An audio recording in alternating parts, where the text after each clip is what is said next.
Hi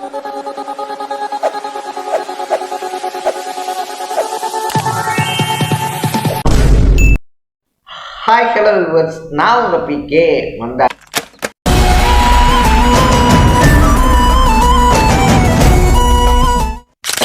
so நம்ம இன்னைக்கு இந்த வீடியோவில் எந்த விஷயத்தை பற்றி பேச போகிறோம், யாரை பற்றி பேச போகிறோம் அப்படின்னு சொல்லி கேட்டோம்னா, ஒரு வழியாக நீண்ட நெடிய அலக்கழிப்பு, அதை தாண்டி போராட்டம், அது மட்டும் இல்லாமல் ஆட்சி அமையுமா அமையாதா அப்படின்ற பரபரப்பு அப்படின்னு சொல்லிட்டு இது எல்லாத்தையும் தாண்டி சி ஜோசப் விஜய் எனும் நான் கர்ஜனையோட தமிழ்நாட்டினுடைய புதிய முதலமைச்சரா பதவியேற்றிருக்காரு தாவேகாவுடைய தலைவரான திரு முதலமைச்சர் விஜய் அவர்கள் அப்படின்னே சொல்லலாம்.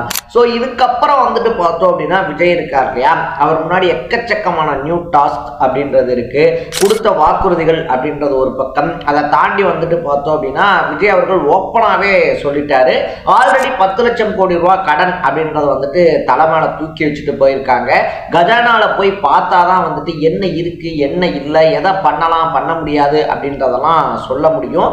அதுக்காக நான் வந்துட்டு பொடி வச்சு பேசுறேன் அப்படின்லாம் நினைச்சுக்க வேணாம். சொன்ன வாக்குறுதிகள் அத்தனையும் நிறைவேற்றி தருவேன். மற்றவங்கள மாதிரி பொய் வாக்குறுதி அப்படின்றதெல்லாம் கொடுக்க மாட்டேன். விஜய் வந்துட்டு சொன்ன மாதிரி இருப்பேன், ஆனா அதை செய்யறதுக்கு கொஞ்சம் டைம் கொடுங்க அப்படின்னு சொல்லிட்டும் மக்கள் கிட்ட கோரிக்கையை முன் வச்சிருக்காரு அப்படின்னு சொல்லலாம். பொதுவாகவே வந்துட்டு பார்த்தோம் அப்படின்னா, பதவியேற்பு விழா அப்படின்னாலே வெள்ளை வேட்டி வெள்ளை சட்டை, அதை தாண்டி வந்துட்டு கட்சியினுடைய கொடி, தலைவருடைய படங்கள் பாக்கெட்ல அப்படின்ற மாதிரி இருந்த சுச்சுவேஷன்ல கோட் சூட் போட்டு சினிமா வசனங்கள் மாதிரியே டயலாக்ஸ் பேசி முதலமைச்சரா உருவெடுத்திருக்காரு விஜய் அப்படின்னே சொல்லலாம். ஸோ புது ட்ரெண்ட் அரசியல்ல மட்டும் இல்ல, பதவியேற்பு விழாலையும் செட் பண்ணியிருக்காரு விஜய் அப்படின்னு தான் சொல்லணும். பதவியேற்பு விழால விஜய் இதை மட்டும் இல்லாம பல சூசகமான விஷயங்களையும் சொல்லியிருக்காரு.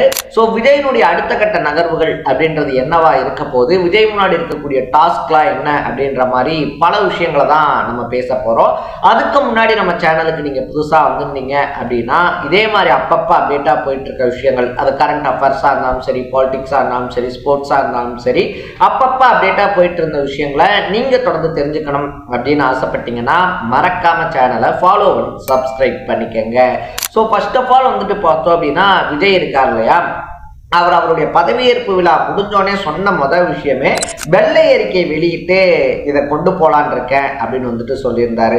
ஸோ தமிழ்நாட்டினுடைய நிதிநிலை என்னவா இருக்கு, என்னென்ன கடன் வாங்கி வச்சிருக்காங்க, என்னென்ன திட்டங்களை எப்படி செயல்படுத்தி வச்சிருக்காங்க அப்படின்றத மக்கள் கிட்ட நேராக எடுத்து கொண்டு வந்துட்டு இந்த லட்சணத்துல தான் போன ஆட்சி அப்படின்றது இருந்துச்சு.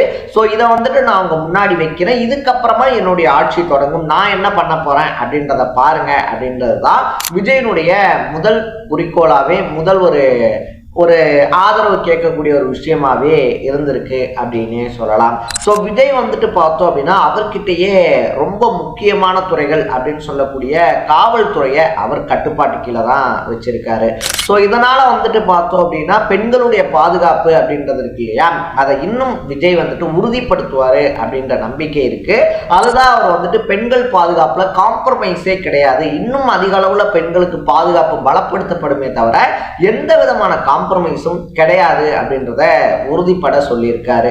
இதை தாண்டி முதல் கையெழுத்தா வந்துட்டு மாநிலங்கள்ல இருக்கக்கூடிய எல்லா பேருந்துகள்லையும் வெற்றி பயணம் அப்படின்ற திட்டத்தின் கீழே பெண்கள் ஃப்ரீயா போறதுக்கு முதல் கையெழுத்து போடுவாரு அப்படின்னு சொல்லி எல்லாரும் சொல்லும் போது, அந்த திட்டத்துக்கு பதிலாக வந்துட்டு பார்த்தோம்னா 2 மாசத்துக்கு 200 யூனிட் மின்சாரம் ஃப்ரீ, அதாவது 500 யூனிட்டுகளுக்கு மேல பயன்படுத்தக்கூடிய குடும்பங்கள் இருக்கு இல்லையா, அவங்களுக்கு வந்துட்டு 200 யூனிட் மின்சாரம் ஃப்ரீ அப்படின்ற ஃபைல்ல தான் தன்னுடைய முதல் கையெழுத்து அப்படின்றத போட்டிருக்காரு.